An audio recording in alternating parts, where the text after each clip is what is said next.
নমস্কার। নমস্কার। আজকের বিশেষ দিন আম্বেদকর মেধা অন্বেষণ পরীক্ষা। এটা আমাদের কাছে খুব গৌরবের। এই পশ্চিমবঙ্গে তথা ভারতবর্ষে একটা বড় জায়গা নিতে চলেছে। তো পরীক্ষা সংক্রান্ত আপনার সঙ্গে কিছু আলোচনা করছি। আচ্ছা, আপনি কিছু প্রশ্নের যদি উত্তর দেন আমরা খুবই খুশি হব। প্রশ্নটা হচ্ছে, এই পরীক্ষাটা কত বছর ধরে চলছে? এটা শুধু আমি নয়, আমাদের এই ভারতবর্ষের সমস্ত পশ্চিমবঙ্গের মানুষ জানতে চাইছে যে পরীক্ষাটা খুব সুন্দর পরীক্ষা এবং ব্যবস্থাপনা খুব ভালো চলছে কত বছর ধরে, যদি আপনি বলেন খুব ভালো হয়। প্রথমত এটা আমি ধন্যবাদ জানাবো যিনি কোশ্চেনটা করছেন কমলবাবুকে, কারণ এই পরীক্ষাটা চিন্তাভাবনা ফার্স্ট আইডিয়া এসেছে আমাদের কমলবাবুর কাছ থেকেই, এবং আমরা শুরু করেছি কমলবাবুর মাধ্যম দিয়ে। আজ গোটা পশ্চিমবঙ্গে ছড়িয়ে পড়েছে। পশ্চিমবঙ্গের প্রায় 15টি জেলার মধ্যে পরীক্ষা সংগঠিত হচ্ছে। তার মধ্যে অন্যতম জেলা 2 মেদিনীপুর ও 2 চব্বিশ পরগনা। দক্ষিণ চব্বিশ পরগনা এবং পশ্চিম মেদিনীপুরে সবথেকে বেশি স্টুডেন্ট এই পরীক্ষায় বসছে।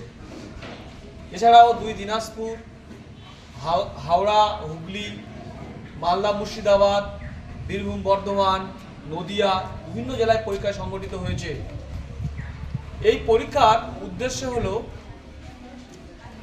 ছাত্রছাত্রী এবং অভিভাবক মহলে ভারতের সংবিধান কি, এর গুরুত্ব কি, ভারতবর্ষের সংবিধানের যে কেমন রয়েছে, এইগুলো প্রচার করা।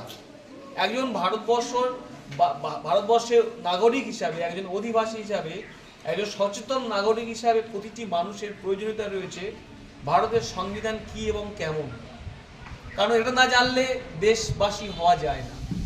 তার সাথে সাথে এই পরীক্ষার মাধ্যমে আমরা 20 নাম্বার রেখেছি। আমরা এর জন্য বই দিই।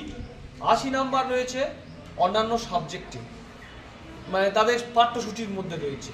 এই নাম্বারের মধ্যে যারা ভালো রেজাল্ট কোয়ালিফাই করে তাদেরকে আমরা বিভিন্ন মনীষীর নামে, যেমন প্রথম পুরস্কার বাবা সাহেব আম্বেদকরের নামে, দ্বিতীয় পুরস্কার সাবিত্রীবাই ফুলের নামে, তৃতীয় পুরস্কার একলব্যর নামে, আমরা প্রায় 50 জনের অধিক স্টুডেন্টদেরকে স্কলারশিপ দিই সারা পশ্চিমবঙ্গ জুড়ে।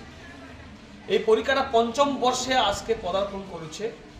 আমরা এই পরীক্ষার মাধ্যমে আমাদের ভারতবর্ষ তথা আমাদের বঙ্গের শিক্ষা ব্যবস্থায় জোয়ার আনতে চাইছি, যে পরীক্ষার মাধ্যমে একজন সুচিন্তিত নাগরিক গঠন হবে, যে পরীক্ষার মাধ্যমে শিক্ষার্থীরা নাগরিক চেতনায় উদ্বুদ্ধ হবে, দেশের সংবিধান জানবে, সংবিধানের গুরুত্ব বুঝবে।